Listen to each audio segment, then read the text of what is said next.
Hello, partners in mission. Prayerful greetings. I'm so delighted reflecting along with you on Joy for the Reflection series Minutes with Don Guanella. What is joy and what are the three kinds of joy or the two aspects of a reflection today? What is joy? Joy is always responsive. It's not some permanent rank we earn or status we attain. Joy is more fluid than this. It's a response to something good happening or something a person perceives as good. So true joy, a joy that is genuine in God's eyes, really depends on a person's ability to delight in the right things with right persons in right circumstances.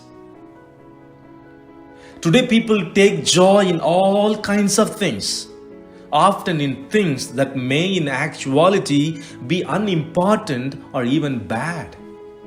For example, a college student may take joy in being invited to that weekend bender or party.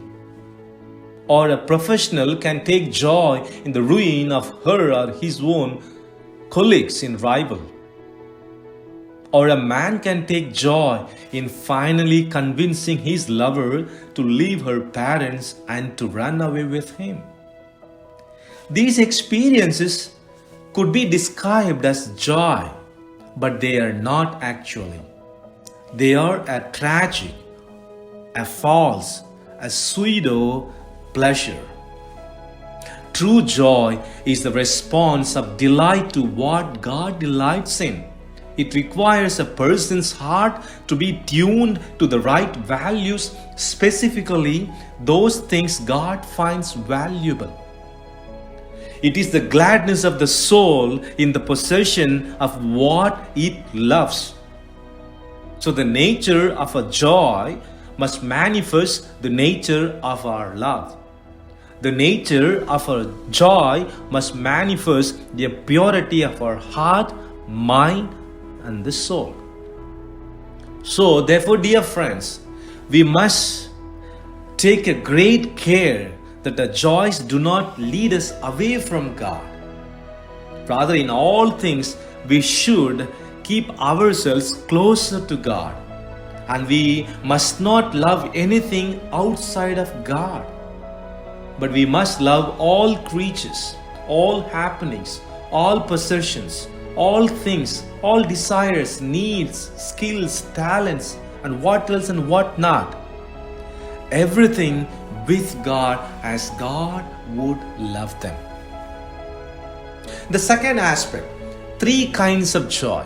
Number one, retrospective joy.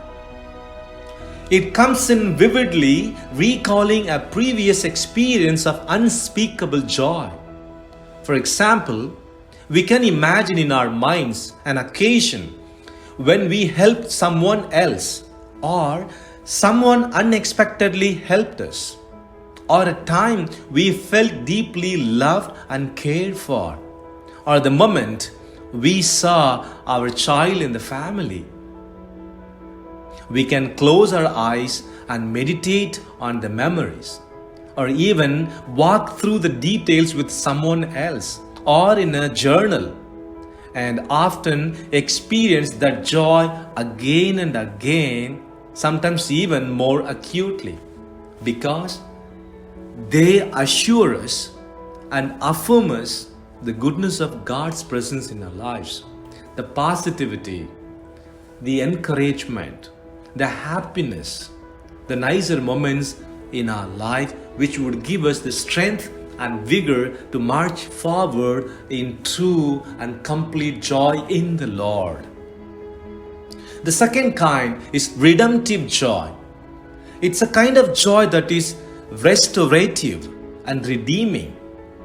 It is a kind of revaluing and revitalizing that was lost and that was broken. It is the feeling that follows things that are broken getting repaired, things that we thought were dead coming back to life. This kind of joy can be found in apologizing to someone we have hurt, or the feeling that follows recommitting ourselves in a relationship, in a friendship, in a marriage, or in a mission that we dream to be the best of our own life. Number 3, futuristic joy. It comes from rejoicing that we will again glimpse meaning, beauty, goodness, and seemingly against all odds feelings that are connected to our very life. This type of joy can be found, for example, through singing in a religious service or praying in the Holy Mass for the needy brothers and sisters, or taking initiative to help someone to enhance his or her life, or giving our voice for the exploited, for the downtrodden, giving our space, time, quality, appreciation, and accompaniment with the lonely and the suffering in the society. All these positive vibrations would enable the persons, enable the situations, enable our own circumstances for a better future.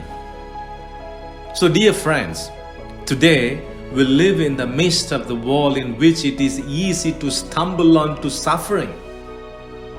But we have to remember the good news that we can also stumble onto joy. There is no imprisoned mind or heartbreaking time or deafening silence that joy cannot break through. Joy can always find us because joy is the gift of God. The duty for all of us is to open the door for God's presence, opening the door of our hearts for God's presence, God's grace to enter in. Because God is the basic joy of human being. So, let us not love anything outside of God.